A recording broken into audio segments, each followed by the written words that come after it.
That's when the comedian comes out to me and me. Yeah. I will verbally eviscerate anybody that slights me. If you fucking make me look stupid, or you're like trying to like intentionally like, hey, no, and I can poke holes through it. Yeah.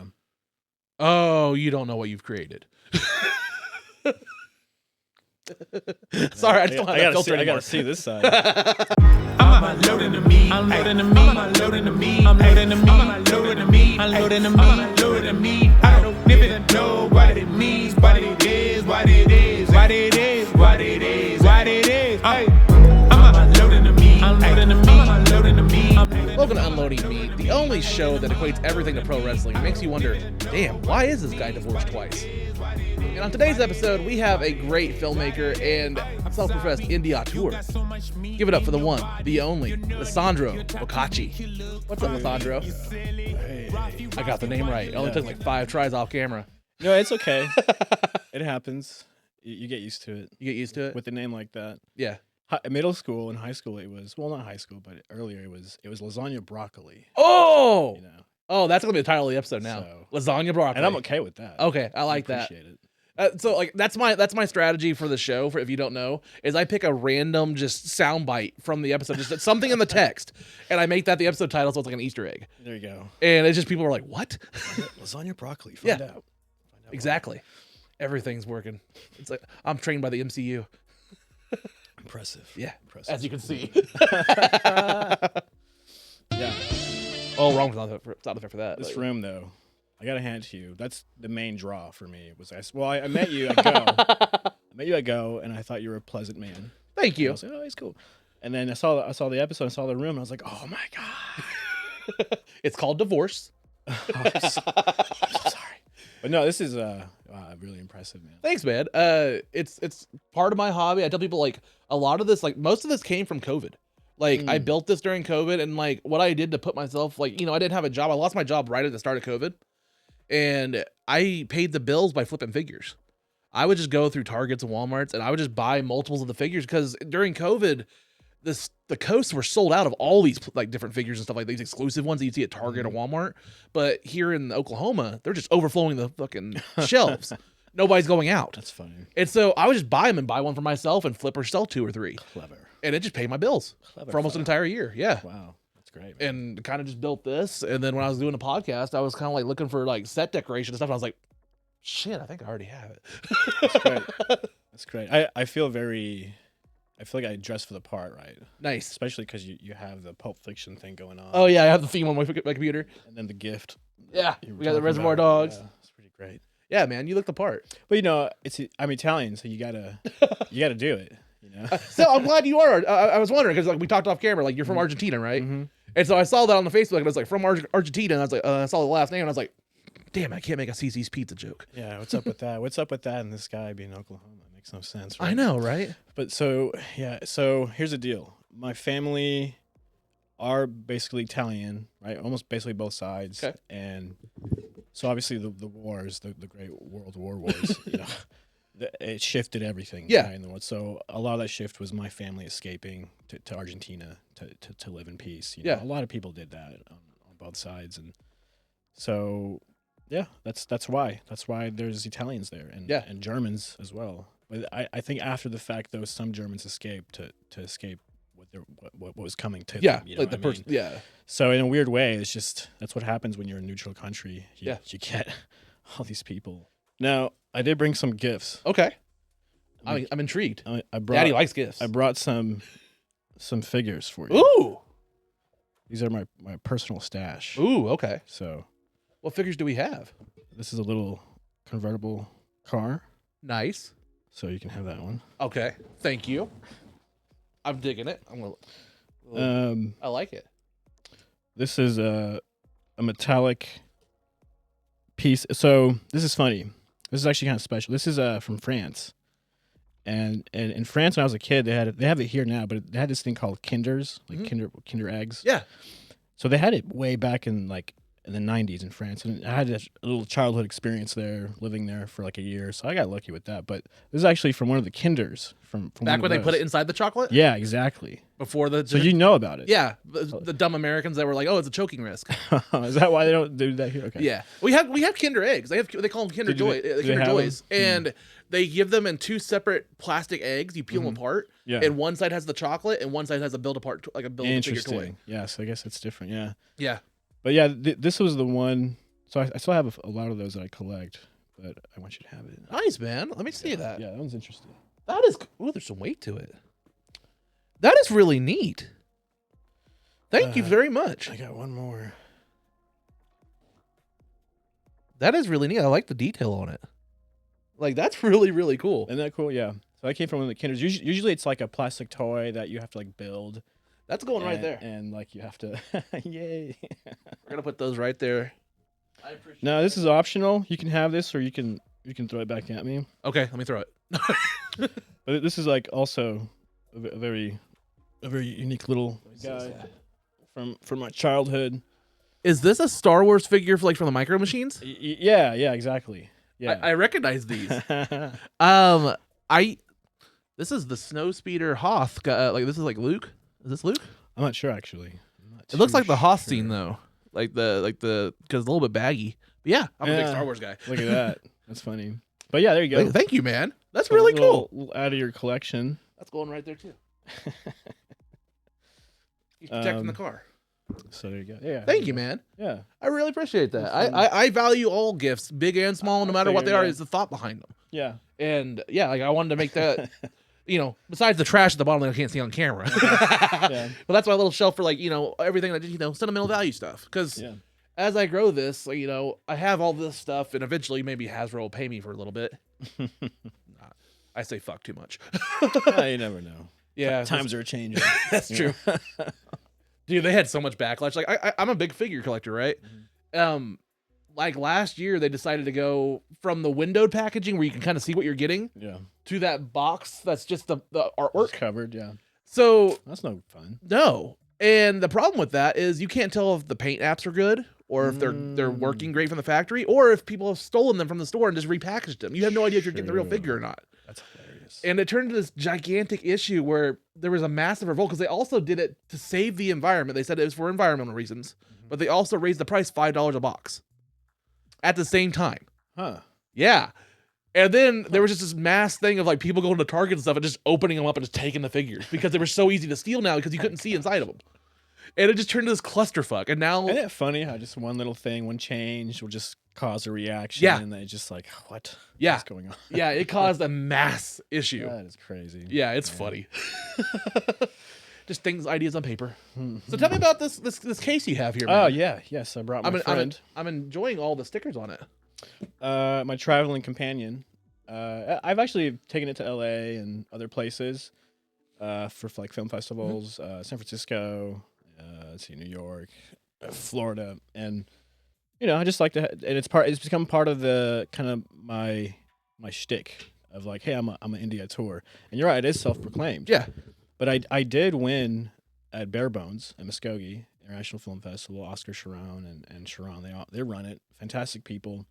They look at people who don't have the budget and the connections. They look at the film and see the work they've done, the potential on it. Yeah, and they have this award called the India Tour Award, which is basically you do the film and you basically wear all the hats and you do it all. And it's one of those things where you have to do it all. You don't want to, but you have to. You have the passion, right? And I did. And so they have this award. What's funny is this was 2010. What's funny is it was the last thing of the award, right? The festival and all that. And all that. And I was about to walk out because I thought I would win maybe best horror or something. Yeah. I didn't think I was going to win India Tour because I was against Harlan Williams, hilarious guy. Yeah. And he was in Dumb and Dumber and awesome, the space movie. Yeah, it was a Rocket Man or something like that. Something like that. He went to Mars. Yeah. It was as a kid, you loved it, and you loved him and all that. And so I got to meet him. It was crazy. And how crazy was his hair that night? What's crazy is he's tall. Yeah, he's super tall. Have you ever met him in person? I've not met him, but I've seen him. I've seen him I've seen him like just out on like red car, like not red cars, but you've seen him like around with other people, and you're like, wow, he really is taller than everybody else. Tall, yeah, I just never really thought. You don't think that really, just mainly because I'm 5'5", and I know people are generally more taller than me, but on average, you just think everybody's kind of your size. Yeah, I don't know. It's like the first time I went to like a WWE match, and I saw like Randy Orton, and he's 6'9" or something like that, and you're like, whoa, yeah, I bet. Like you don't even realize how big the ropes are spaced apart on the ring. Yeah, no, I didn't think about that. Just the scale of everything. Yeah. Wow, and you're like, wow, like this is a lot. And then you kind of factor in like, when female wrestlers struggle to like get to wrestle very well or anything like that, because they're 5'2". Like the ring's made for these giants, and it's like they're hard to get around. Like they have to move a lot faster. Like it's a lot harder for them. Maybe quick, smaller. You have the speed to rely on. And then they take a slam and they weigh 95 pounds, and they're like, okay, you just broke every bone in my body. Right. That person should be dead. Yeah. Sorry, like I said, everything's wrestling. I can't help it. No, it's fun.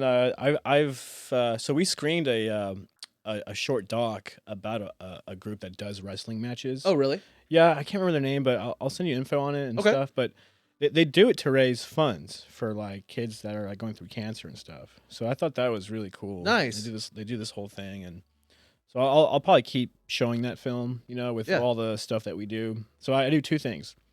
As an indie tour, I screen local shorts. So I've collected. So far, I have like over 24. But I've decided to stick with 24 because we're in 2024. Yeah. So, kind of fun. Yeah. But we're going to be expanding that, obviously, cycling through other shorts that we've already collected. And then we're doing another thing where it's like I'm trying to reach out to 24 different cities and reach out to like indie filmmakers out there and get their work screened. That's a great idea. In town and actually build a bridge there and all that. So that's in the works. And obviously this is like strategic locations. Like we're gonna do Sundance, for example, because we want a bridge there. And Santa Monica. Yeah. There's you have to be methodical about it. So that's gonna be, I think, helpful to our little community and myself. Then I do the indie showcase, which is like a bigger thing, and it's like I try to really push what we can handle, what I can handle. And so this time we're doing 7 events, and it's like every event is like you can buy for $5, or you can buy like a whole day pass for like $10. Very nice. So it's like there's a value there. There's a deal. You can either pick the one thing you want to go to, or pick all the event for all of them, right? Yeah. For all of them. But essentially, all this is coming because one, there's 2 factors. There's a lack in support for resources and network opportunities. And I'm not saying like there's events, but it's just you almost don't get anything from it. Yeah. It's like it's just there. It's yeah. Like, okay, great. But there needs to be a little more, and I think the Indie Showcase can provide more and more of a hub where like there's a lot of many things happening for actors that get involved, writers to get involved. It becomes a networking thing, and next thing you know, there's a hub of people that really like are really friendly with each other. They know each other now. You're creating a culture. Yeah, essentially, it's real knit. Yeah. And so now it becomes culture, becomes the industry. Now we have ourselves a little industry, and you always see quotes from directors and stuff like Scorsese said, "It build your own industry." Yeah, it's like why not? Yeah, the sources there are resources. Yeah. So every resource I use is like something that's like I don't have to spend money on, or very little. Yeah, right, and I can get by. It's even like when you hear like one of my favorite or biggest inspiration is Kevin Smith. I'm a big Kevin Smith guy, and like hearing him with Mallrats, and people were like, "It's not about making movies with your friends." And he was like, "Why?" Like, you know what I mean? Like that, just that question. Like, but I can. Like, there's a way to do it. Like, yeah. And at the end of the day, even De Niro and Scorsese are at the end of the day, they're just friends. Yeah. But they just happen to be in a position where they're like the top. Yeah. You know what I mean? So it's true. Yeah. They have friends and there's great examples in Oklahoma.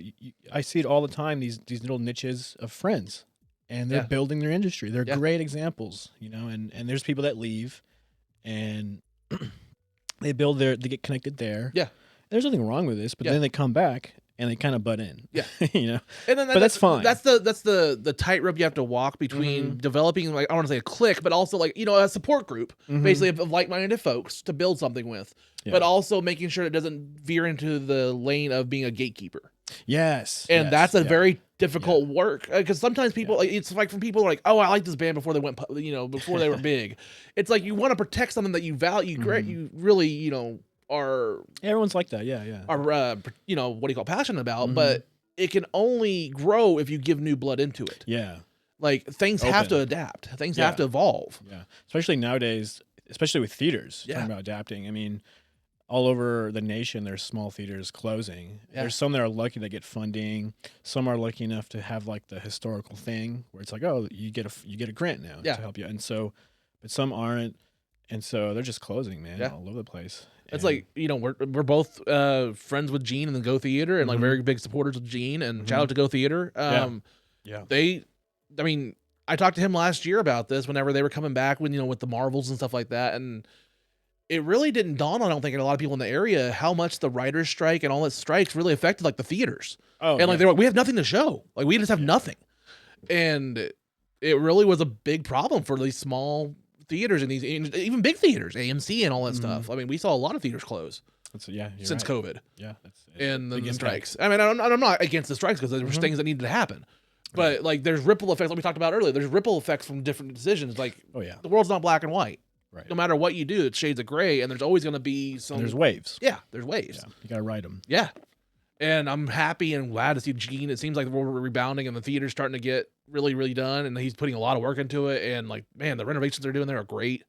Like, I'm excited to see what's happening there. Yeah, and what's cool about Gene is he's just so easy to work with. Yeah, that's the thing. Yeah, and we need more people like that. We need to support people like that. And the other thing is,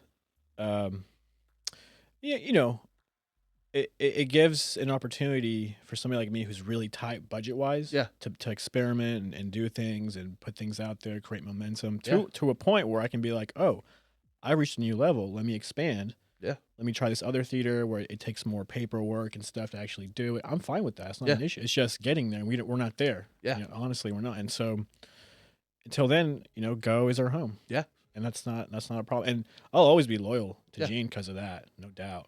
Because it's just, forever. And so in my mind, I'm always like, well, if we expand out, I'm always going to somehow funnel like a licensing fee towards him because that's where it all starts, That's kind of how I feel with my live shows. I'm doing Unloading Me Presents and then the roast battles, like this one this Friday. And all of them are filmed and put on the channel also.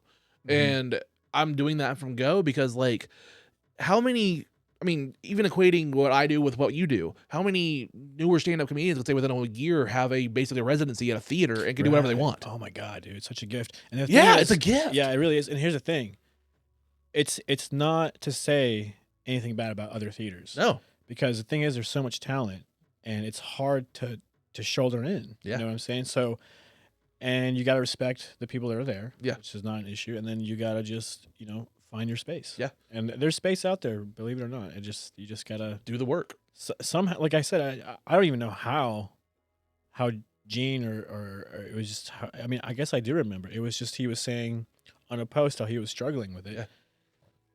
And it hit me really hard because I was like, man, I get it. I get the struggle. Yeah. And because film is such a thing for me. Yeah. To see a theater close is like, it's just major in my world, Yeah, and major. Even me not being a filmmaker, like you saw, like when you walked in, I had my living room was a theater. Like I love theater. Like I love movies. I love cinema. Like I was even like I love we're doing stuff like Go Theater, like even comedy wise, because I love being in a theater. Like there's just something about it. Yeah, it's a great space. Yeah.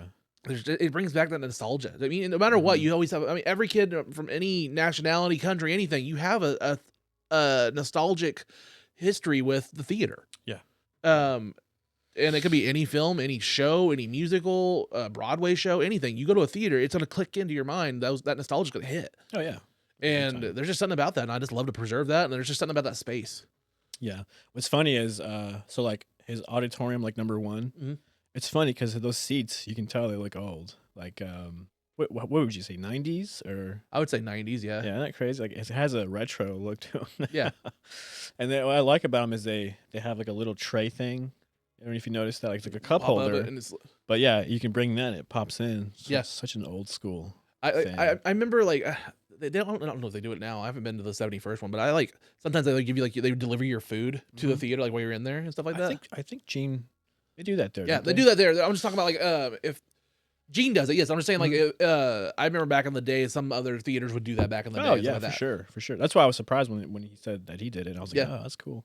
I think other theaters are starting to do that though. Yeah. Right. We're starting to see the overcorrection from like the post-COVID, like with the food safety and everything. You need to be safe with food, of course, but I'm just saying, like, we're starting to see that overcorrection a little bit kind of I think down. you're right. Yeah. And people are starting to be a little bit more lax on that stuff because, like, you know, even through all this stuff, I've told people before, like, in my, like, you know, off time and stuff like that, if I need to make extra money, I was door dashing. Yeah. Dude, so many places DoorDash now, or like you go to Arby's. Doesn't matter if you dine in or dine out, go through drive-through. They prepare the food exactly the same. It's all to go. They don't want you eating in store, and if it is, it's an exception, really, like that. And it's all condensed down and, you know, stapled together and everything. And that's just kind of where we're at now. Yeah. Yeah. It changed things. Yeah. For sure. So I was so excited to see. I don't know if you were out there last Friday for Trash's show. They had Dylan and them had gumbo. And I was working. I see the pictures though, and it looked like it was sold out. It was great. Really yeah. Great, yeah. Yeah. So it's really good to see. Gene's working on some good stuff. Like they got some good food coming out there. I think he's gonna come out this Friday. Dylan again. He's gonna make pork po' boys and a couple of different other like Cajun kind of inspired dishes. You gotta have the food. That's key. Yeah. You know, I think for our thing, I don't know what we're gonna do, but we're probably gonna have probably pizza. Yeah. I like that. I'm gonna call some places, see if they're willing to go like maybe halvesies on like 50 pizzas to sponsor us and stuff. Maybe help. That's what I'm trying to do with mine is like just really like sponsors, like, you know, help with the pot, help with this stuff. I have like Rick Clement coming in and like I'm like helping him set up booth up before my show on Friday. Like, hey, if you want to advertise that you're doing headshots for everybody there, I'll make you have a booth in the corner and I'll tell everybody to funnel to you, and that way you can get some extra money while you're there. Yeah, that's great. And just trying to do different things for the community like that to get everybody there. Yeah, that's what I'm thinking too. The festival, it's like so my focus is last Saturday of every month. And so we do the short film segments. We present a feature film that was shot in Tulsa. There's a lot of these hidden gems in Tulsa, like all these little films that were made, and it's like you haven't heard of it. And it's mainly because those directors, they don't have that like, oh, he's the festival like, guy. Oh, you know, which is fine. There's nothing wrong with it, but there's a whole lot of us that don't have that, you know, and it's for one reason or the other, you know, whatever. And it's like, but these films are so good, and it's like such a shame, you know. They don't have that promoter kind of instinct. Yeah. And a lot of them don't even get distribution. But what's crazy is, with the strike and COVID, it's actually not a bad time to dig in that treasure and go, hey, we have these feature films, let's get them out distributed. They could be streaming right now. Yeah, they could be all over the world. Ireland has a thing, like Korea has a thing, horror. Like there's all these little, you just gotta know. Yeah, and so. I'm actually right now talking to a producer in Canada, which is great. Nice. Sweet. What's funny is it takes a producer outside of Oklahoma, even the nation, to get any attention, anyone to help you. But it's getting like that. It's getting nichey. You got to have your people. Yeah. I just haven't found my people as far as like serious producers. Yeah. I haven't gotten there yet. But this person is so great. She's going to help me with the streaming stuff and possibly the scripts that we have, see if they can get like sold and placed in the right place. And because I was talking to her, she's like, Lee, you're so close. You're like this from just doing it right and having a career and all that. I was just like, I know, I've been a guy in a room doing everything that I can to like flip a switch in a dark room. You know, you're like looking for it. Yeah. And I just need one person to be like, oh, you just do this, this, and this, and you're golden. And I think I finally found that person. Nice. Yeah. So it's like, where you been? Yeah. And it's funny. Her name is like beautiful because it's like it represents what's been lacking in my life. Crystal Bridges. Nice. You know what I mean? It's like, I like perfect that. Is that? It's like, that's great. It's like, where you been? Yeah. Because I've been doing this for like 20 years, man. I've been doing this. I've seen filmmakers come and rise and fizzle, and some fizzle out. Yeah, I've seen them both, and some like slowly build up. And the guys that come from like nothing, I'm always impressed with. It will always have respect, you know. And then they get the awards and stuff, and they do great, and they're on their career. It's great. It's always inspirational, and that's the way to view it. Yeah, I think as a filmmaker in town, you have to be able to appreciate other people's work. And not just the one that gets the spotlight all the time. Yeah. You know what I mean? You got to be like, there's work out there. Yeah. It's just not getting seen. And that's why the Indie Showcase exists. That's why I go out and do the screenings. And I'm going to be looking for more venues to do this, to get, because there's more stuff coming in.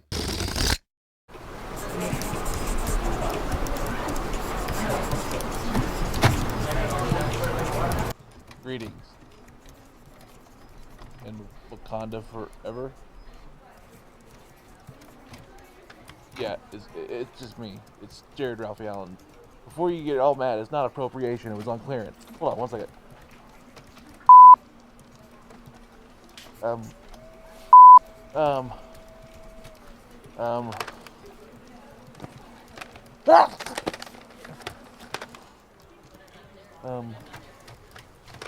this is awkward. What do you want me to do? Screw it.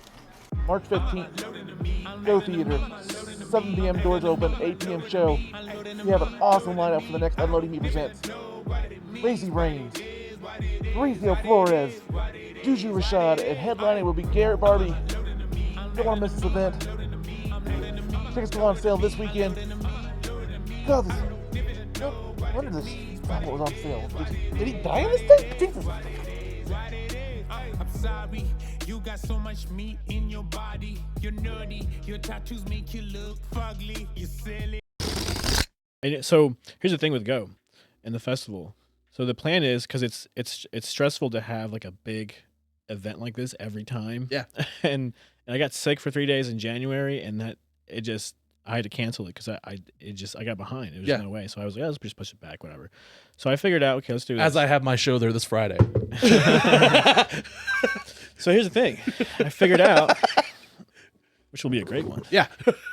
I figured out that if I do a big show 1 month, and then 1 month I just show the feature films, because I have enough now. There's like 8 we've collected and shown, all shot in Oklahoma and Tulsa mostly, and so it's like a missing link of Tulsa cinema that's just like, yeah, like nobody cares, but there's value in what you're doing. I can say honestly, just personally, I can see the value in what you're doing to represent and show that, though. Oh, big time. And I'm very appreciative of what you're doing. Like that's an amazing thing to do. Thank you. Well, it's a vocational thing. If you're gonna be a filmmaker and be serious about what you're doing, and because for me, I haven't had the chance or pleasure to really work on a level where you're hiring all this crew and stuff, and you're working SAG rules and this and that. I would love to be there. Yeah, but I'm not. So I've done everything kind of on my own. But I will say yet. Yeah, exactly. And it's also a mentality switch, because somebody who comes from a background of doing everything yourself, once you cross that line of doing the bigger pictures and stuff, it's like what they say. You have to mind your own lane. It's like, oh, you're a director now? Okay, that's all you do. You don't worry about this. You don't worry about that. You don't have to know about that thing. That sounds so nice. It does, doesn't it? It really does. But when you're so used to doing everything yourself, it's actually. I mean, I don't know anything about it. Struggle. Yeah, but it's like, yeah, right. I'm sure you do. Yeah. I mean, we were talking German off camera. I mean, I'm not going to talk about my struggle. We don't need that out there on YouTube. But don't translate it, YouTube, especially into German. Heisenhan. But essentially, yeah, we have enough to show. I didn't think we would get a Mein Kampf reference on this fucking podcast. Hey man, it somehow seeps in. Oh Jesus.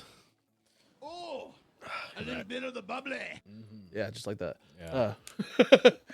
That's a no for me to just clip that part. Good. Yeah, it's a trick we do with filmmaking too. Yeah. We just add a noise or something. Yeah. You get it. That's what I love having. Yeah, the claps. Yeah. Helps sync everything, man. But yeah. So it's there. The history's there, and this guy that I met. Are you gonna do a sound thing? Are you getting ready to do a sound thing? No, I mean I can.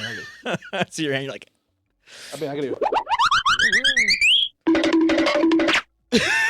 Yeah, that's great, man. You got a little thing there. That's cool. It's like a spaceship. Oh yeah. Well, we got tons of them. You fucking mark. Who said that? Who said that back there? It would be that figure back there named MJF. He's one of them. Oh, there he is. Yeah, there. Another wrestling fan.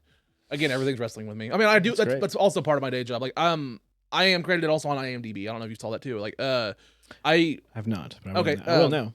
I'm a video editor for the BKRR show, which is a podcast / TV show on Premier Streaming Network. Nice. And it's the music supervisor for AEW, that wrestling company back there that's on TNT and TBS.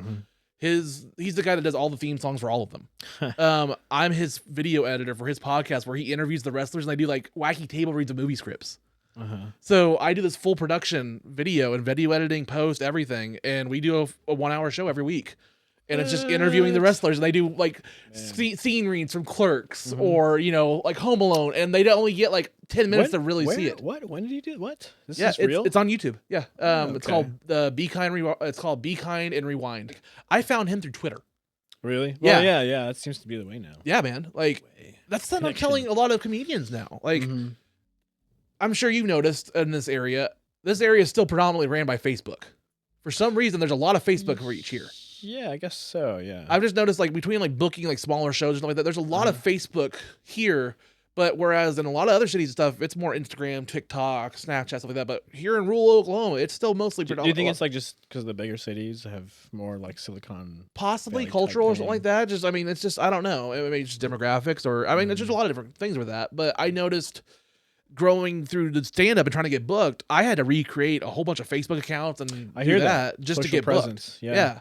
Collection of pictures and past events. Yeah, that helps. Yeah, that's kind of what we're doing. Yeah. Because like my thing is once we have a website, that's the missing link right now for us. We have the website, and now I have pictures of all the events and all the stuff that we've been doing.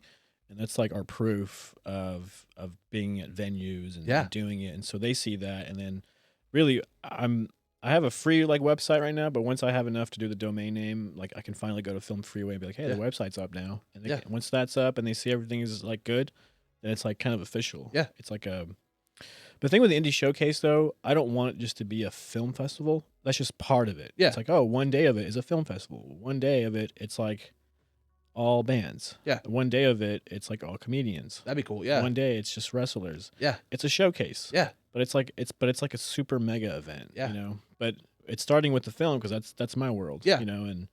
But being at Go, I'm noticing like all these other talents and what they can do, and it's like, and there's a lot of cross pollination you can do. Yeah. So I'm just like, man. So there's in that parking lot, it's big enough for like food trucks. I don't know what the rules are out in Broken Arrow. So I don't know to put it on camera, but like Gene pretty much owns all that. Like is running all that, and like those food trucks and like the lumberjack attack trailer, that's all stuff he built. Yeah, I've seen that. So he could add. We could sell vendor spots. Yeah. For the other food trucks, and then we could have maybe classic cars, and then inside more vendors. But then now it's a whole thing. Yeah. It's like an experience. It's not just like a festival. But it's a destination to actually come to. Yeah, and check it out, and that's what I'm trying to like influence everybody to go towards that direction of trying to make it all under. I'm not saying everybody should do it, but I'm just saying bring ideas so that this idea could line up, and then we have something major that only Go has, and it's like, well, that's kind of where I was getting at with the Twitter and stuff like that thing, and like me doing so much to like push my comedy shows to be filming them and stuff for people is even doing this like last like full-time year in comedy in this Tulsa scene. It's kind of taught me like, not that I have an ego about I don't mind doing live or free shows like that or anything like that. I have no ego about that. But I mean, wouldn't everybody rather get paid well? Yeah, exactly. Wouldn't you rather film it and put it out so somebody besides the 5 people in the audience could see it? Right. And I just no, that's not insulting them. I'm just trying to say like it's kind of like one of those situations where there's so much talent in this area, but there's not a big spotlight for it. Yeah. That it's kind of like if the tree falls in the woods and no one's around to hear it, did it make a sound? Yeah, exactly. So like if you're not putting it out there on the internet or getting it out there on a website, or if you're not, it's kind of a pay to play kind of thing. In a way, it sometimes feels like gatekeeping. I think it's just because things line up for some people and some don't, and it feels like gatekeeping. But I think most of the time it's just because it just doesn't line up. Yeah, I'm a big proponent of yes, luck has a lot to do with it, but you can make your own luck by always being ready for like doing the work. Yeah, you do the work and you're ready for any opportunity. Yeah, just be ready at all times for an opportunity, and then just nail it out of the fucking park. Yeah, you gotta take them all the ones you can. What's funny about opportunities is the only 2 times I got grants was because I was the only person who did it. Because that's what happens. You fill out grants, and apparently, if you're the only one who gets it, does it, you get it. Yeah.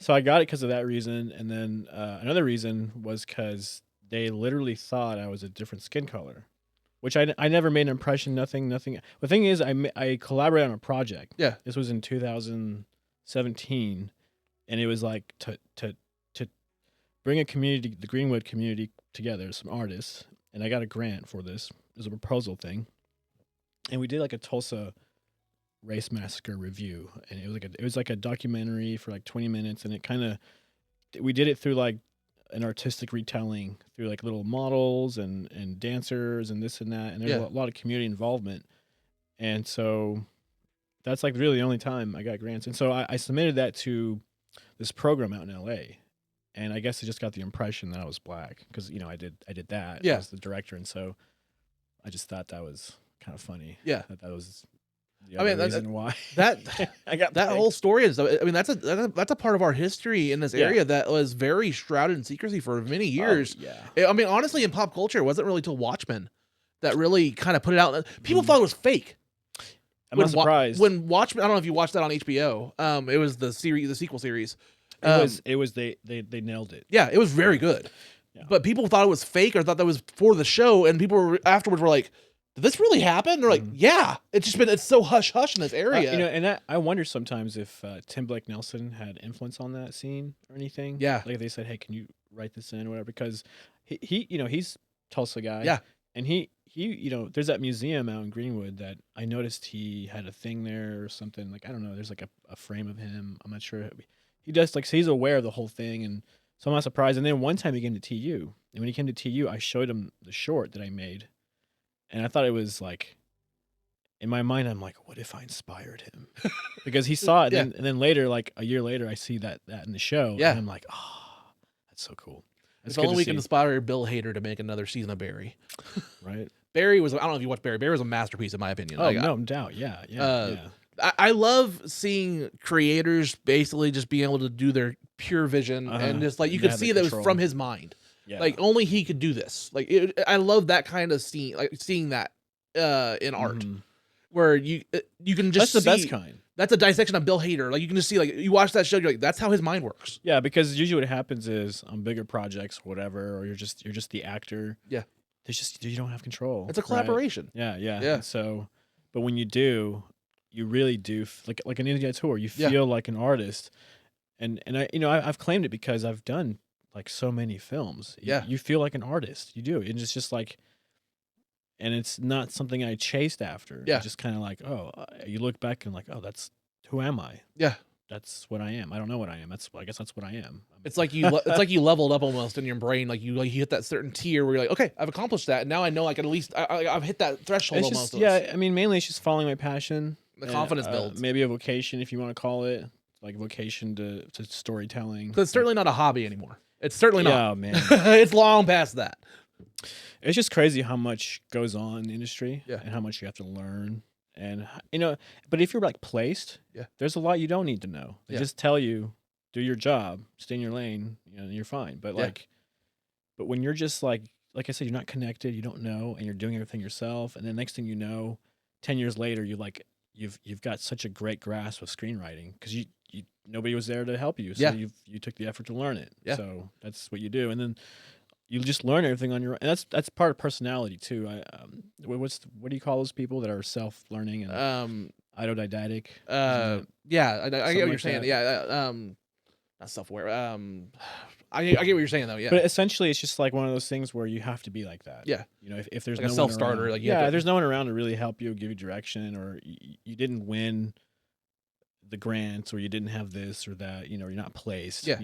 It's just, you have to do it yourself. Yeah. You don't have a choice. I mean, that's really what this came from. Well, I mean, like I said, I took about 2 years to really build this all up and build the idea of the brand UnloadingMeat and like the name. Like I own UnloadingMeat.com. I can tell there's like a lot of work that goes into it. It does. Because I'm not going to lie, dude, people are hostile. Yeah. They're like, you're just a PA.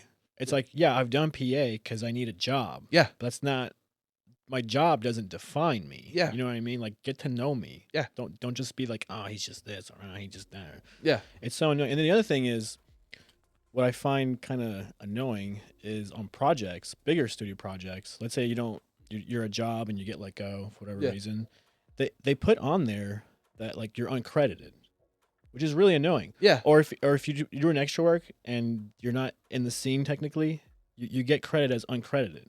And what happens is people look at you and go, "Did you actually work in that movie?" And like, "Yeah, I did. I just didn't make the cut." or something happened. They had to let me go. I guess in their mind, it was in bad taste. But Yeah. in my mind, thing is, when you're only getting like 3 hours of sleep and you're traveling to work, and then after 3 months, you're just like, you're dead. You know what I mean? You don't have the energy to think. And that's a problem. That's a real, if you have heat exhaustion or dehydration, instead of saying, hey, go to the medic, they just say, go sit down and we'll fire you. Because they can do it. They don't care. These big studios don't care about us. It reminds me of like what the actors went through that played the turtles in that last live action one. The guy that was on he's on Reacher, I think, on Prime. He played Raphael in the Michael Bay Ninja Turtle ones, like the 2013 ones.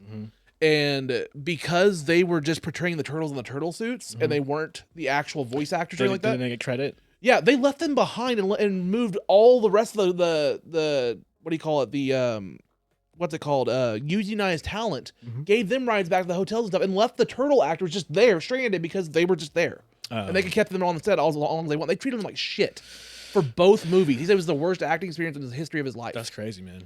Like, they treated him like horrible. Now, the indie ones, the good ones, are good. Yeah. Now, I had a different experience where I had like a heat exhaustion thing. And what this AD did was, Lee, go sit down. I'll check on you here in a minute. She did. And she asked some questions. She asked me how I was feeling. And I told her, and she's like, oh, you're suffering through heat exhaustion. You need to just chill, get out of the sun. And see, that's the proper thing to do. Yeah. Not like, what they did was bullied me. They belittled me. And then they made me feel like I was such a horrible person for being exhausted and putting everything into this. And it's like, guys, come on. And a lot of PAs actually were begging for hotels, motels, whatever. They were like, come on, you got to give us something. We're driving 2-3 hours, like, here and back every night. We're the first ones here and the last ones. You're killing us. Yeah. Like, I get it. It's a great movie, a great experience, but you're killing us. Yeah. But, you know, your PA, the mentality is a PA is a piss ant. You know, on the bigger, you know, people who've done this for 30 years, that's what they see you as. Oh, you've done a PA? Oh, you're a piss ant. You got to pay your dues. You got to go and through the I say grind. I've paid my dues, even though I've directed movies, and I'm like I still need a job. Like, I'll do it, but career wise, it's kind of bad. Yeah, like you should as a director, you shouldn't have to take PA gigs to survive. Yeah, but the thing is, like, I'm not a union guy. I'm not, you know, and this is so. It's just kind of, I'm on my own. I've been on my own, I feel like, forever, and it's just. Like I said, finally I met a producer, and it clicked the other day, and I was like, wow, I feel like it's just, all the doors just open. I just got to do the work now, you know, and stay with it. So after this, I got to send her stuff. Yeah, man. I mean, that's exciting to hear, though. I mean, especially, like we talked about, like, just doing the work, being ready for the opportunities, and just grinding, like keeping it going and keeping your focus of the big picture. Now, keep in mind, it's not that they treat you bad. It's just, it's such a huge production. They don't have a lot of time to really get to know you. And then there's millions of dollars at stake. They got to move on. Yeah. Okay. It's nothing personal. Yeah. I just wanted to say that. Well, yeah. I mean, it's just one of those things where it's like, at the end of the day, a lot of times people forget that people are actual people and not a number. But here's the thing. My credit says uncredited. Yeah. Which is really annoying. I have people saying, oh, you didn't work on that. And it's like, I did. Okay, I even have the call sheets. I can show you. I have no problem showing you the call sheets and everything that I've done. No problem. Yeah. But it's just, everything is seems like based off reputation, and there's always somebody there who's just trying to tear you down. Yep. And it's just really annoying. You're right. I mean, same thing in my field. I mean, there's always going to be like. I've told so many comedians the last couple of weeks, because, you know, people start rumors. There's drama in the people are always having jealousy. I mean, every click and every scene is the same. I just cut it, man. Yeah. If I sense it with it, you're done. We're done. Yeah. I don't have time. Yeah. I cut ties. I don't deal with the drama. It's easy just to block and move on with my life. And if the person keeps going, I just make an example out of them. Be like, look at this person just being a jerk and insulting. Look. Well, what I ended up telling people was, you need to be the narrator of your story at all times. And if you're not, if you're leaving those blanks up for everybody just to fill them in with whatever the fuck they want, you get run over. You're going to get run over. Yeah. And so if you're not putting your shit out there, and if you're not being the narrator of your story of like, this is what I'm doing right now at this moment with my business and stuff like that, somebody will narrate for you and say, wow, you know, this guy's a dirtbag. Watch out. It's like, you're not even sure. He's like, you don't even know me. Yeah. You had one bad experience because you didn't get your way. Yep. And then suddenly I'm the dirtbag. Okay. Yep. Let's just chill out. You don't even apologize. Okay, whatever. Yeah. Oh my God. Yeah. Apologies. Well, you know what's the worst? Sorry, I didn't mean to. No, you're right. You know, I'm always okay with like, oh, I made a mistake. I'll own up to it and I'll apologize. But when you apologize to somebody and they just make it like they just rub it in your face and make it worse, it's like I take it back. I'm not gonna apologize to you. I'm sorry. Yeah, like, you can't even like just be cool. Yeah, like I get it. You don't have to rub it in and then make it worse. We talked about it on the podcast. So so I have 2 kids. I take my kids to school every morning and bring them just back, at 3:00. And there's a school drop-off line. Well, I had to turn left out of the school drop-off line to go somewhere. And I just was not aware that when you leave the school parking lot, you have to turn right. So I turn left, and there's a crossing guard a little ways away, and you would have thought I was like abducting a kid or something. She puts herself in front of my vehicle and goes, "You cannot turn this way." And I go, I get that. I apologize, but we're already here. Like, I can't turn around. We're in a 1-lane street. Yeah, we're like stuck. We're stuck, yeah. and she's blocking me. And so then there's people walking down the road a little ways. They're going to be there in like maybe 30 seconds to 45 seconds. So she wants to prove a point to me. So she holds my car there, waits for them to get up there, and then lets them cross and goes, "Now you can go." And so that's where the point where I was like, I rolled down the window. I was like, "Look, ma'am, I know I made a mistake, but you don't have to be a giant bitch about it." And she just kind of looked at me and was like, "Yeah, have a good day." And I just drove by. I was like, I don't know. I don't have that filter anymore. Maybe it's my comedian part. When you got power. Yeah. But I told people like when I DoorDash, like they treat DoorDashers like scum. Some of these restaurants. I don't doubt it. They're like, "Oh, you're not a paying customer. We don't even have to listen to you. We don't have to like even acknowledge you exist." I've had ones where they're like, "Oh, you're a DoorDasher. You can't even use our bathroom." Why? The customers, you're not a paying customer. No. You're just there temporarily. You can't go in there to use the bathroom. Yeah, fuck that IHOP. Tulsa, you can go eat Maybe a dick. they should make a rule where all restaurants have Uber bathrooms. I guess. So what I ended up doing, and I told all the DoorDashers, because there's a lot of us in here that, for extra money, we DoorDash. Yeah. Because after a show or something like that, I live in Bartlesville, like you've seen. I drive to Tulsa 3 days a week for open mics. At night, I get done with the club. I'm like, okay, I'll DoorDash for an hour or two, make my money back, and drive home. Just a way to make some money. It's kind of brilliant. Yeah. And so what I started telling people was like, you want to make them take you seriously? As soon as you get mistreated there, just open up Google reviews, Yelp reviews, find their customer service number. It's on their registers, and call them right there while you're waiting. And I started doing that, and I started getting messages from the Taco Bell GM and stuff like, "We're so sorry that you're." I'm like, "Yeah, this is bullshit." I was like, "I'm a human being. You can treat us at least like a human being." Yeah. Like that's just the bar I'm setting, and like kind of in 2024. It's so weird because like, I don't do Uber, but like, because. I mean, think about it. You're a guy who's part of the chain. Yeah. That's providing a service. Yeah. Why not? It doesn't make any sense. The worst one I saw was back like last month. We had that big like ice storm and it was snowing and stuff really bad here in this area. Taco Bell in Bartlesville put up these signs on all the doors and drive-thrus that said, "We will stop service at 11:30. However, if you have DoorDash or Uber Eats, you can walk in and pick up your order rather than use the drive-thru." They were cutting off all drive-thru past 11:30.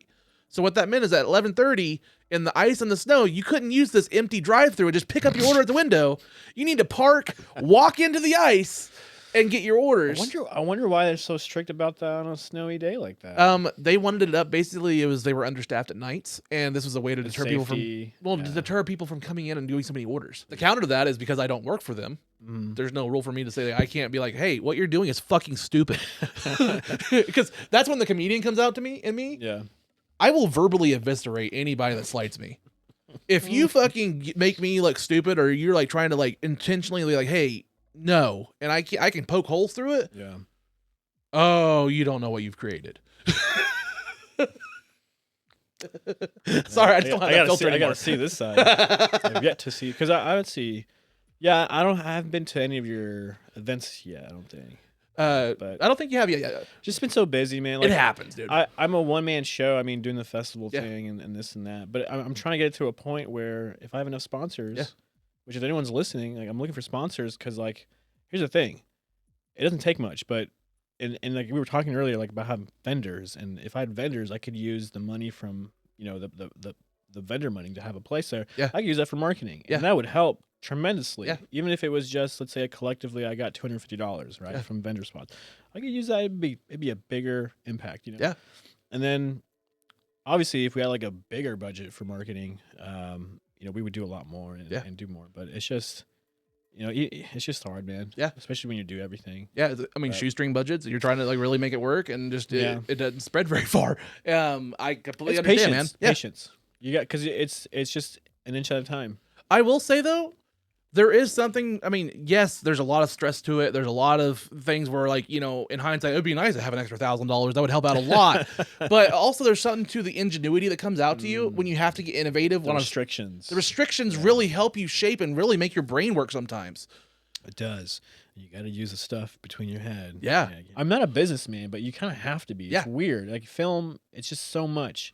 It's not just being an artist. It's about being a businessman. It's about like sometimes being a leader. Yeah. Sometimes being a follower. You gotta be an entrepreneur. You gotta be a self-promoter. You Yeah, gotta do all just, these. It's just so many. Like, and it's not something I honestly wanted. Yeah. But as a kid, it's like I love holding the camera. I love telling stories, and it's like all I really focused on my whole life.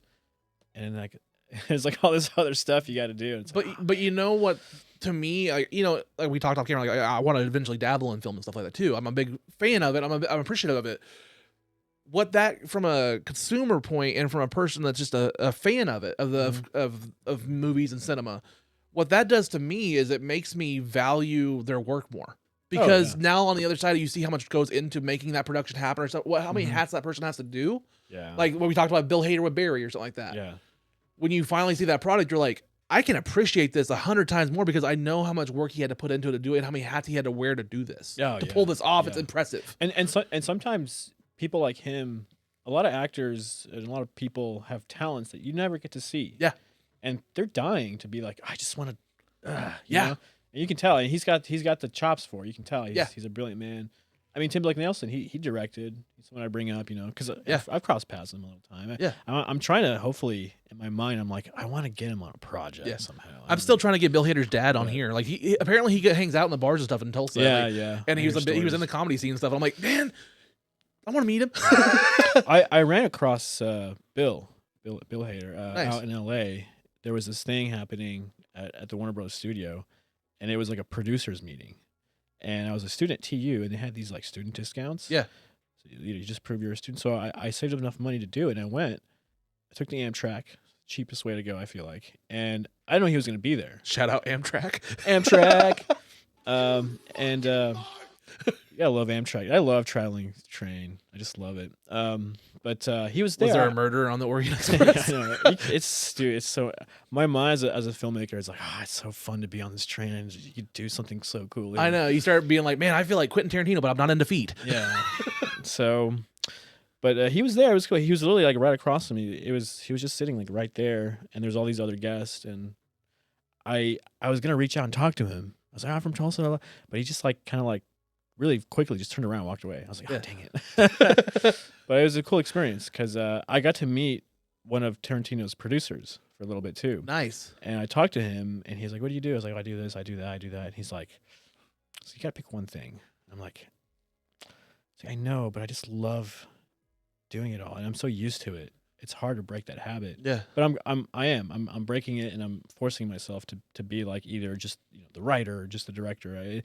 Even Tarantino says it himself. Like he was struggling, he wanted to be an actor, right? And then he kind of just forced himself to just kind of like, I realize there's more here going on. Yeah. And so he just like, I'll just be a director. He has the ability to do it all. Yeah. He can do it all, no doubt. But it's just you have to pick one thing. Apparently, that's the thing. My thing is, I just want to get to the level, and I know it's an insane level, but like aspirational dream would be to get to the level of like a Tarantino or I would say a modern, like I'd say modern filmmaker. Not that Tarantino's not modern, but like a James Gunn, where you can basically have any soundtrack you want. Because you know how hard it is to get music rights and stuff like that. Oh yeah, and like how expensive. How you'd have to change your plot or something like that because you had a song wrote into it, but you didn't have the rights to it or something like that. That happens all the time in Hollywood. And to get to that level where you can like basically make your film and have that soundtrack be what you want it to be. Yeah, well, amateur writers always. Well, it's such a key thing to use music. Yeah, to advance your storytelling in your mind and how you see it and you want it in the script. Yeah.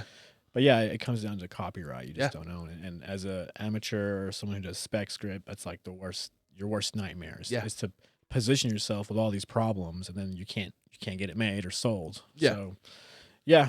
Unless you just want to do it for you, Yeah. You put on because I have a friend that does that. He puts all the music in.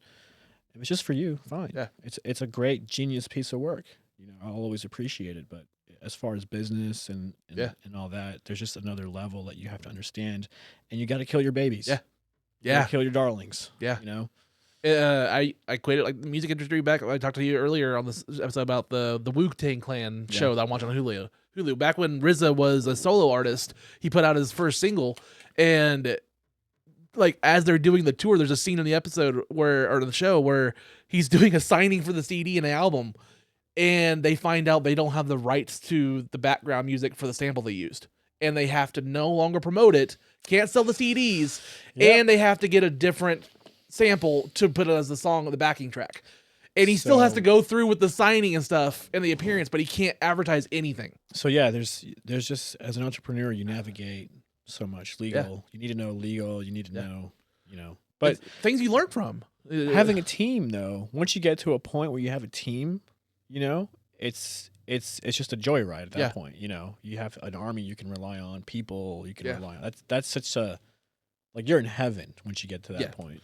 Because I think a lot of us, I know we're doing a lot of similarities between comedy and like the film business and stuff like that, but like a lot of us get into it because we couldn't rely on anybody else, or we're self-starters and had to do it all on our own, and it's hard to break that mold sometimes, like we talked about. Yeah, we talked about that, But that's what's required of you now. I mean, for me, in my phase, like once a lot of filmmakers get to this point of like hobbyist, the struggle, working in the industry, different positions, and figuring it out while they're learning stuff. It's just part of the journey. And I reached a point where like, it's time to not think that way anymore. Yeah. And it's fine. You can do that. You're allowed to do that. Well, and like it's collaborating, but also you're not just giving everything away. Like, it's you agree on ideas. Yeah. Like it's a collaboration, but it's also not a free for all kind of thing. If that makes sense. Like there's still some structure to it, basically. The signed roles really help a lot sometimes, but like we're talking on different things too. Like, there's collaboration's great, but also sometimes that you lose some of the individuality. Yeah. And then there's a balancing act. Yeah, the individuality, the soul, sometimes you lose it. The sometimes style, tone, you lose that sometimes. Yes. Choices that are less risky. Yeah. Which would be probably more impressive to see. They choose to not be so risky. So there's a lot of things like that really tortures the soul at the end of the day of a project when there's so much money behind it. Yeah. It's like I'm going through like, I'm sure you saw like they announced the new Deadpool Wolverine movie came out. I'm going through like with my daughter, going through like all the old X-Men movies. I didn't realize that on the first X-Men movie, Joss Whedon got hired to rewrite some scenes in the very first X-Men movie. And when you realize what scenes he put, you're like, oh, that's very Joss Whedon. That's hilarious. Like the scene that he rewrote was the scene where they're going into the Statue of Liberty and Wolverine goes through a metal detector and it goes off, and then he flips off Cyclops with one finger or one claw. And it's just this comedic beat in the middle of nowhere. Little touch of genius. Yeah, and you're like, oh, okay. Yeah, that's a Whedon scene. That's a Whedon scene. Yeah, that's weird. It's just random things like that. And they did. Carrie Fisher was a scriptwriter and wrote all the dialogue for Tinkerbell and Hook. Crazy. And was uncredited. Yeah, even in Tarantino's film, there's like, I think Bruce Willis, or somebody appeared on one of his films. It was like the hotel room or room something, and they just didn't get credit on it. And it's just like, cool, because it's you broke SAG rules, and then SAG didn't accept it, so you're uncredited. Yeah. But it's just one of those things where it's like, damn it, it appears on your thing and it looks bad. Yeah. And it's like, well, whatever. Well, it was like back in the day when they only let you have one director. Oh, crazy. Like credited as one director. When there were like some writers, I think writers still do that. Like they just credit one or two guys when it's like technically they've gone through like probably a lot. Yeah. I don't doubt it. Yeah. But it just depends though. I don't know. I don't have a magical me either. Everything. But it just seems like that's been the process. Yeah. It's just crazy how, the legality of everything that gets into it, and like the legal scripting of everything, and just how the dialogue kind of shifts into that part of it. Yeah, and the guy with the money, or gal with the money, pulls the strings, and they can change things. Yeah, yeah. So, like, and sometimes they're not the artist. Yeah, What was the famous executive producer that Kevin Smith worked with on Superman Lives? That was John Peters or no, I know what you're talking about. The guy behind Wild Wild West. Oh God, I love that movie. Like he had that big story about how in the Superman movie he wanted a giant fucking spider in the third act. That's hilarious. And he wanted Superman to not wear the Superman blue and red suit because he said it looked too gay. He didn't want him to fly, and he wanted him to fight a giant spider in the third act. And that ended up not working, and they scrapped the whole movie. And then next summer, he produces a movie called Wild Wild West. And there's a giant mechanical spider. Yeah. Well, he got what he wanted. He got what he wanted. Which was effing awesome. Yeah. It was epic. Good Lord. And he said that. He told Kevin Smith, he's like, my idea is like, you remember King Kong, like the original 30s King Kong, like the old black and white, like, what is it, the RKO Pictures one? Yeah, yeah. Remember the scene where like they open the big doors and you see Kong for the first time and everyone's like, ah! They freak out. He wanted that in his movie. I want that recreation of that moment I felt. That's cool. And as a little kid, you can kind of see that. Like, if I'm making a movie, I want a big monster to show up and everybody go, ah! He just wanted that moment. Yeah. That's the key to being a good filmmaker or writer. It's like you take something that you experienced and you want a new audience to experience in a new way. You know, you're sharing it. Yeah. Because at the end of the day, you want somebody to empathize with you. And there's that too. You just want to. There's I think there is. Most definitely. Because I think everybody wants to be the hero of their own story. So if you're telling something that shade of, you're like, see, this is what I went through. Yeah. You know, what do you feel? Yeah, exactly.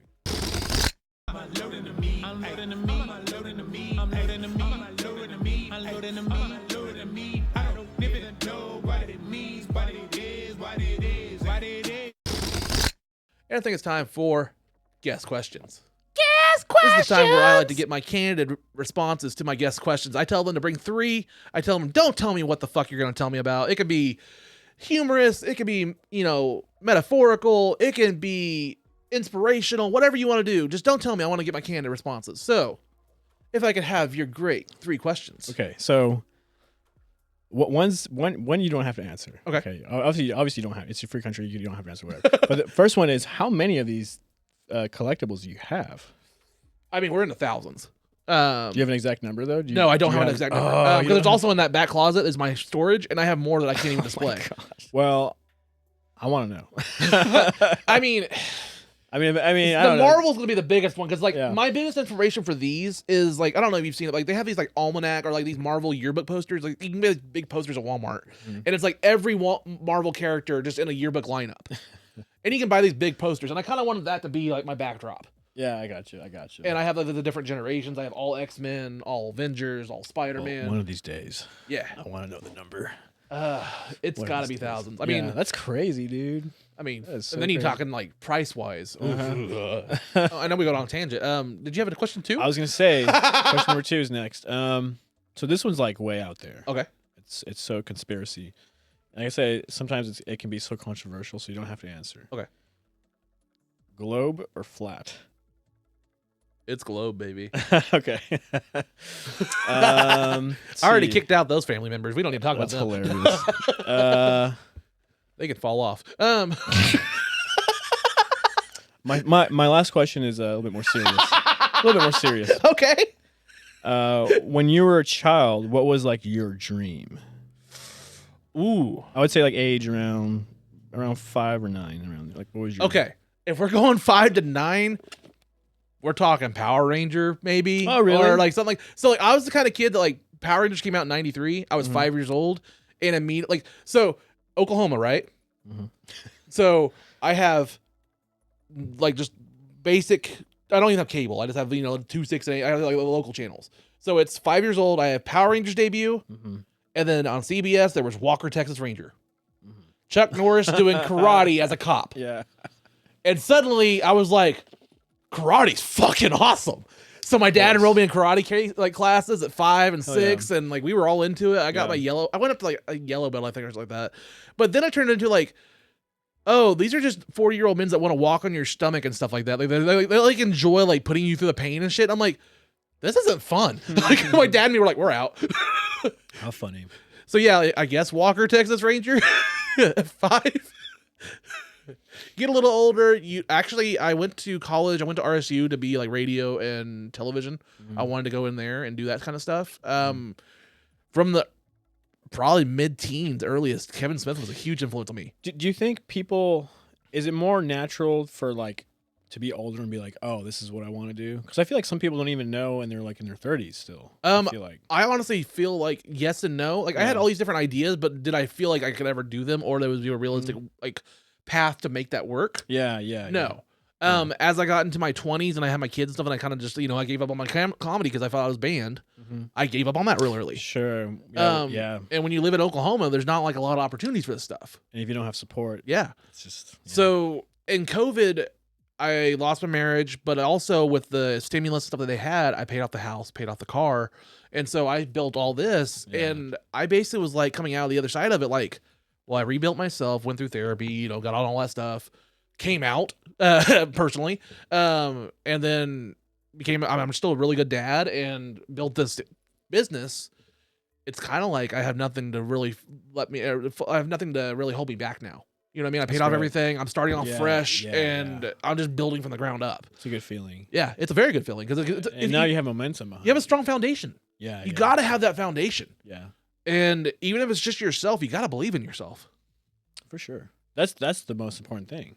You can't not have that. That's the thing. And I think that's kind of where my, like, when I talked about how I eviscerate people now, like if they like slight me, it's kind of like the confidence is built so much. Like I had people that were like, there's people from this, that from the comedy aspect, or even if I post stuff on Reddit, they're like, you're a newbie comic and you're already launching a podcast. What the fuck are you doing? Because they're like, there's people that have talked to me like that. Like, you're not a main name yet. Why do you have a podcast? But in hindsight, after almost 60 episodes in a year, I have more reps on this and on stage in a year than most comics have in 5 years.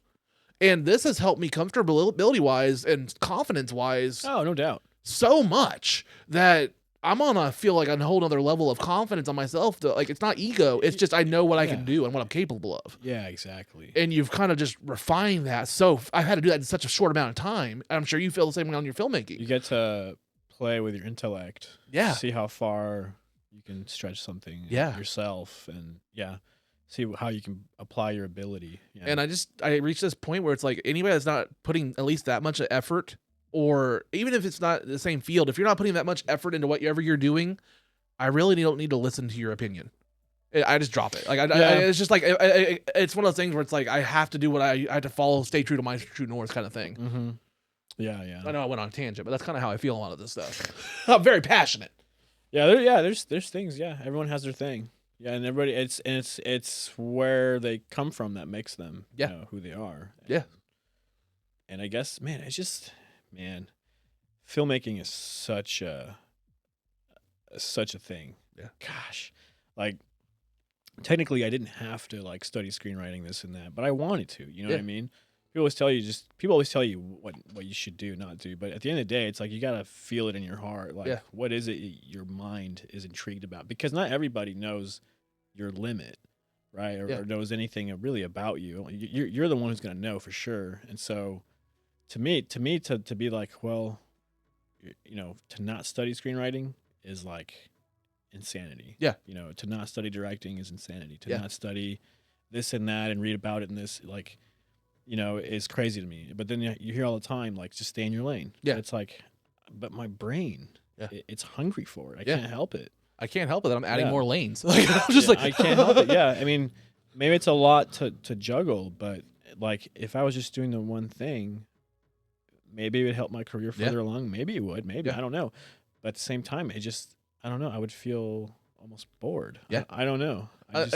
Where I am now, like I tell people now, like I can't separate my podcasting from my stand-up comedy. I feel that they're very symbiotic, hybrid, and that's the thing. Theaters are hybridizing, the acts are hybrid, like everything is hybridizing because you have to. Yeah, or else you're gonna drown. Yeah.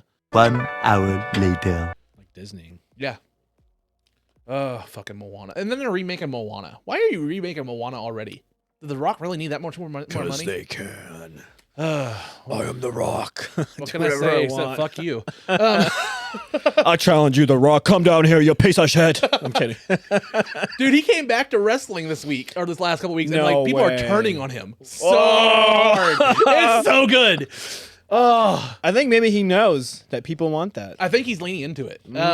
He came back and was basically like, what's good for you and what's biggest for wrestling is me being in the main event. And people are like, fuck you? Yeah. So that's kind of the thing they're doing right now. He's going full Black Adam. I don't remember what he did with Black Adam. He was like, Yeah. I'm going to take over the DC universe with Black Adam. We're going to fight Superman, and I'm just going to rearrange this whole thing for The Rock. I'm a bad guy, but I do good stuff. Yeah. And I'm just a bad guy. Leave me alone. And then James Gunn was like, yeah, no. We take over this shit, bitch. Yeah, that's crazy, dude. Black Definitely. Adam was a horrible movie. I don't know if you watched it. It was bad. I turned it off halfway through. It's a movie. You know, the thing is, though, it's in the category of superhero movies. Yeah, that's true. So that's, you know, you get what you get. According to Scorsese, it's not cinema. Exactly. That's you get true. what you get. So I can appreciate it for the fact that it's a movie. Yeah. You know, cinema, man. Yeah, let's get Pierce into that. Brosnan was the best part of that movie. He was Let's good. get into cinema. Yeah, that's a whole thing. Filmmakers who don't know cinema. That's the age we're living in. And then you get like the MCU where they try to hire these really artistic filmmakers. Like, who'd they hire for the Eternals? Chloe Zhao. She had done an Oscar-winning film like right before that. Really, really famous filmmaker, but they hired her for the Eternals, and like that movie bombed. Like it was, Really? yeah, it was really bad. Then it was just weird. What's the movie that's coming out? That's like a Twisters. Yeah, How do you feel about that? like they were about to lose the copyright, and they had to like put out another Do movie or something. Like that. It feels like Like why? the Roger Yeah. Corman Fantastic Four almost. I mean, it looks entertaining as heck. It does. I and- mean, you could probably speak to this more than I can, but like, it seems like since post the COVID and the writer's strike and everything has to be a blockbuster. And a sequel. Yeah. Eventually, apparently like sequels are like the thing now. It has to be attached to an IP already that's going to put people in seats. I want to see Rocketeer 2. It's been too long, Yeah. people. The Rocketeer was great. Bring that actor back. He's good. Yeah. He did a thing with Jennifer Lopez where she was like defending herself and he played like this creep, you know? He was so good. Such a good actor, man. From the Rocketeer, that I'm glad, So he wasn't, I'm glad he wasn't typecast. Yeah, I think he's great. He just shows up in the Harlan Williams Rocket Man movie that we talked about earlier. Right. No, but he's a good. That's man. a callback. He's a good actor. But they could always bring him back. I don't see why not. Yeah. I had this storyline where it was like they secretly bring him back to train other Rocketeers, you know? Yeah. Because he's the one with the experience Yeah. flying around and stuff. And Well, if Disney's making it, the next Rocketeer is going to also be like female and like all these different demographics to check off. yeah. Every person Yeah. they're training is a different demographic. And then the very last thing that they're going to put on there, can you act? Yes. Because I Yeah. watched the last Percy Jackson show with my kid. that's not required anymore. No. No. You like, just need to look the part. when the best actor in the Percy Jackson show is the former wrestler named Edge, who plays God of War, and he is like, dude, when you see his scenes, you're like, what acting coach did he get? Because he We is are fucking, he is, dragging on everyone, aren't we? well, I'm just saying, like, he is really good in it. Like, he is fucking fantastic in this show. And it's like a step above all, I mean, it's kid actors, it's children Yeah. actors, and stuff like Yeah. that.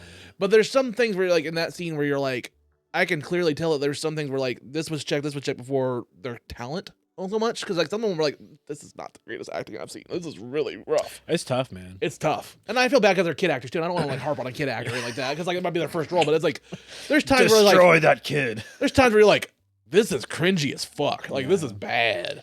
Yeah, and there's stuff that's like cringy, and it gets like a really like, oh, it's the greatest thing in the world, but it's that's just mainly advertising. Yeah, you watch it, and you're like, Well, and like, again, that comes down to, like, I always say, like, I love pro wrestling. 'Cause, like, a lot of pro wrestlers, I mean, they have to do something like us. They have to do a jack of all trades. They're doing live theater, acting, improv. oh yeah, they have to sports, be stunts, all they're that doing stuff. A lot. Yeah, So, like, people don't realize When you get them like Rock or like, you know, Batista or John Cena, when you get them on your sets, these guys are workhorses, and then like they'll be there all time. day, and they're Big time. there for the role, and they take it seriously. oh yeah, I definitely see that. Yeah, Batista, man, like Batista has a weird filmography. He's taken some He's big a- budget stuff and some other stuff, but I gotta say, I know this sounds bad, but for wrestling, he's such a good actor. yeah, Because wrestlers they're so stiff. I Yeah. don't know what it is at first. yeah, But I think it's just normal. Yeah. For anybody to be so stiff because Yeah. it does take time to figure it Yeah. out, figure out how things like work with the camera, and then Yeah. like it's just it and then. But people are there to help you, right? Yeah. So it's just really getting there. And I once think you get Cena's there- finally getting into his groove with it. You think so? Peacemaker was really good. He was phenomenal in Peacemaker. I in haven't my seen that opinion. one. I haven't seen that one. But I did see one. And I was like, he's so there. Yeah. But the thing is, here I am talking about a man who's so super successful. Yeah. Who am I? Well, I mean, Just we're getting an to this age opinion. too. Like everybody's But- tight. Like if you cast The Rock, Ryan Reynolds, or any of these main like big tent stars, they're to this point where they're basically just playing themselves in every role. Yeah, yeah. You're hiring Ryan Reynolds, and he's going to be basically Deadpool in every single thing he does. It's the brand. We're in a branded world because they know that if you hire that person, you're going to get that demo immediately in the seats, and it's going to mean that much foot traffic, and it's a dollar amount, and it's all business. Big time. Yeah, it's almost like actors are like show ponies. Yeah, there's a whole there's like handlers and there's a whole team doing stuff behind the scenes that you don't even know about. Is that why they're trying to get all the digi doubles going and stuff like that to get all the extras out of there? Maybe. I don't know what they're doing now, but yeah, there's a lot of things changing for sure. Wasn't that one of the things that the strike was about? The actors, the digi double stuff. Yeah, yeah. There's that. The extras. The extras. Yeah, just getting your image ripped off basically forever. Yeah. In perpetuity, like. Yeah. Oh. For those that don't know, we're talking about like, they basically bring you in to scan your body likeness, and then they just insert you in any movie or scene they want after they've got your rights. Yeah. And so no more extra for you. You can just, or no more residuals or anything. Yeah, really. No. It's just killing the residual industry is what they're trying to do, basically what the rumor was. I guess that would make sense, yeah. Yeah. Yeah. And then there's the AI thing. Yeah. Where writers can just use that. Yeah. So just to wrap it up here, Lisandro Boccacci tells us in the Auteur, what that is essentially like a filmmaker artist, and someone who like wears all the hats. He's fancy. And I've been doing it for like 20 years, so I'm just ready to not be that anymore. Yeah. But it's essentially what I am. When I look down deep, that's who I am. Yeah. And then, so you can find me on Facebook, just my name, Lisandro Boccacci. My Instagram, which I got recently, is like Boccacci Lisandro. It's a hard name, yeah, but easy to remember if you think lasagna broccoli. And then it's like lasagna, Lisandro, broccoli, Boccacci. What would happen if like you put broccoli in a lasagna? Will an Italian just go nuts on you? Like, you're Italian, so what would happen if you put broccoli in a lasagna? Listen. Okay, if we were in Italy, maybe it might be an issue, but every family's different. Our family, we throw stuff in there. Man. There you go. Broccoli, that's an added bonus to have for us. Yeah. It's like the cheese is our thing. As you can tell, I'm a big pizza guy. Like, I have a pizza stone in my oven, and one of my things, like, I love to make homemade pizza. Like, I have dough all the time. That's like, our thing. Yeah, it's so easy just to grab like extra ingredients, leftovers, and like throw it on a pizza, throw it on a pie all the time. And we do it from scratch at home. My dad loves doing it. I used to do them, but it's just time consuming. I don't have time. But yeah, we loved it from scratch. And yeah. It's an Italian thing, You can't escape who you are. Nah. You just got to be who you are and shine. Just like me and my eventual diabetes. Just kidding. I can't help it. I'm Cherokee. No, sir. No, we can end it here. I talk about how I'm part Cherokee. I say, like, I just refer to all of my Cherokees now as Jeeps. We're taking the word back. That's funny. Yeah, because I mean, apparently a whole bunch of Cherokees were mad that Jeep has had the Grand Cherokee. That they've wanted that word back. They don't like them using it for branding and stuff like that. That's crazy. Yeah. And in my mind, it's like, just take it back. So I'm like, Jeep, please. I call all my Cherokees Jeeps. I even go to my crowds. I'm like, any Cherokee team? I'm like, what's up, Jeeps? And I'm like, I'm 1 and 256 Jeep. On that note, guys. Grand. Thank you so much for being here. Yeah, it's been grand, This has been fun. Yeah, it has been. Yeah. As you can tell, I can riff and go on a tangent. We're going to go on after this, by the way. We're going to go on. Guys, this has been Unloading Meat. I'm Jared Ralphie Allen. That's Lisandro Boccacci. Boccacci. Lisandro Boccacci. This has been Unloading Meat. I'm Jared Ralphie Allen. That's Lisandro Boccacci. Peace.